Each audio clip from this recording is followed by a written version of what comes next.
Sa game na to, palo yung lapo na aking nakasama kasi sa tuwing mamamatay ako, ang ganda ng bawing ginagawa niya. Teka, baka kilala mo lang ako at lagi kang nanonood pero hindi ka pala nakafollow sa page. I-follow mo na yan. Isa lang eh. Hi guys, nandito na tayo sa 595th day ng 1 game per day and ang standing natin bago yung game na to ay 592, 92, 592 wins and 92 losses. Rio kami dito guys at mukhang marunong din mga kalaban kasi kita naman sa lineup nila. Kaya simulan na ang bakbakan. So ayon, nandito na tayo sa pang 575 araw ng isang game kada araw. Digmaan na! Ang rotation na ginawa ko dito ay red first pero sa gitna. Ang ikot namin kasi yung Kimi na palalim at siya'y mabibigyan sabay plating ng konti at diretso sa turtle. Kaso lang iso-zone out kami ng glue. Kaya siya na lang ang binigyan ko at Kimi papalag pa pero wala rin siyang magagawa pa. Turtle dito aming sisimulan. Ruby ang ganda ng pwestuhan. Siya pa makakakuha ng turtle man pero di tayo papayag dyan. May bawi tayong gagawin. Bagsak yung Lucas pati na yung Ruby men. At dito kami mag-aagawan sana ng Wanderer pero nanggigil siya. Na-dodge ko ultimate niya at ako'y pinanggigilan pa. Tatakbo kasi medyo head na siya pa yung napasama. Abay diretso sa baba kasi merong setup na gagawin. Yung Johead namin men, Kimi unang mabibigyan. Lilia namin masasakyan kaya zone out kung makakalaban at mapupuruhan. Yung Lucas dito pero mas low HP ako.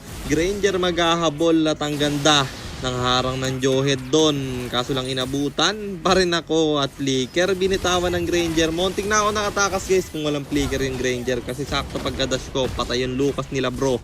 At yung turtle naman, libre naming makukuha kasi namatay yung Granger sa lapo doon. At nahuli, pakimi nila pre. Sabay diretso sa baba. At Granger naman ang ating punterya. Atin sanang babawian kaso napalalim yung bato sa akin ng Johead men. Tatamaan ako ng ultimate ng Kimi. At ako'y mamamatay pero yung lapo to the rescue. May flicker siyang bibitawan. Kimi di na makakawala pa. Pero yung Ruby hindi niya naaabutan. Tapos dito ako'y dadash in na naman pero masasakyan ng glue nila. At ako'y bagsak ulit. Ang dami kong error dito guys na nababaliktad ng lapo. Lumalalim sila dahil wala na yung retry holder pero ang sakit ng lapo namin. 2v4 ang nangyaring laban dito. Bagsak na yung dalawa bro at 4 pa silang mamamatay kapalit lang ng dalawa. Tingin ko guys kung hindi namin sinama yung lapo tapos nagduo lang kami, mahihirapan kami sa game na to. Buti na lang edgy siya at yung glue dito yung mapupuruhan na 1-1 ang makakakuha pero mamamatay rin siya sa kamay ng Lucas. Puro pulahan mga kalaban kaya pinasok ko na yung backline pero Lucas ulit ang aking makaka 1v1. Madadodge ko skills niya, mamamatay pa siya. Lord tuloy dito i-reverse ko na kasi kakabuhay lang ng retry holder nila. Libre ko tong makukuha kasi ang ganda ng zone out na ginagawa ng kampi ko. Patay pa yung tatlo. Sabay basag sa bot lane. Granger ang dedepensa pero babatuhin ko ng ultimate yan. Kaya yung Torre aming mababasag man. After nun dumiretso ako sa gitna kasi may clash na naman na magaganap. 1-1 dito makakalipad pero mapuputol rin. Makaka-double kill siya men. Kaso lang nabigyan ng Lucas. Ang sakit pa rin talaga ng Lucas guys kahit ni nerf. Killing spree na tayo dito.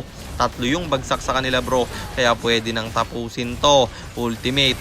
Meron ako. Ruby na lang mag-isa. Kasi itong Kimi ay sure kill na. Tinamaan ba naman ang ultimate ko. At ako'y nag-tower na bro. Kaya natapos ang laban. At panalo na naman tayo. Now ang standing na natin ay 593, 92, 593 wins and 92 losses. At Legend 5, 3 stars na tayo.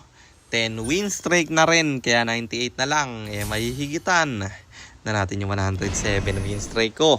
Maraming salamat sa aking nakasama. At yun lang guys. Sana meron kayo natutunan sa content natin na to. Kung meron man, pakishare lang.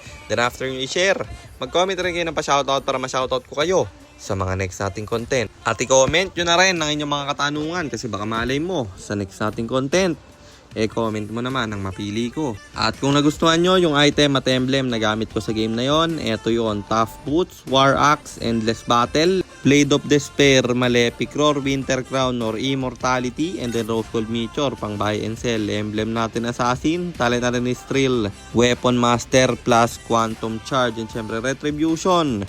Kasi jungle tayo doon. At para naman sa mga gustong magpapilot ng ML account, mag-PM lang kayo, nagre-reply ako. At syempre, may bayad yon kahit hanggang anong rank. Pwede nyo ipapilot kahit anong hero. Pwede nyo ipaspam basta may additional payment pag magpapaspam kayo ng hero. At yun lang guys, sana nag-enjoy kayo sa content natin na to. At shoutout sa iyo, Junel Villanueva Pugoy, kay John Mark Opanto Olanjo, at kay Giga Lee. Maraming salamat sa inyong suporta. Ingat kayo palagi. God bless. Paalam!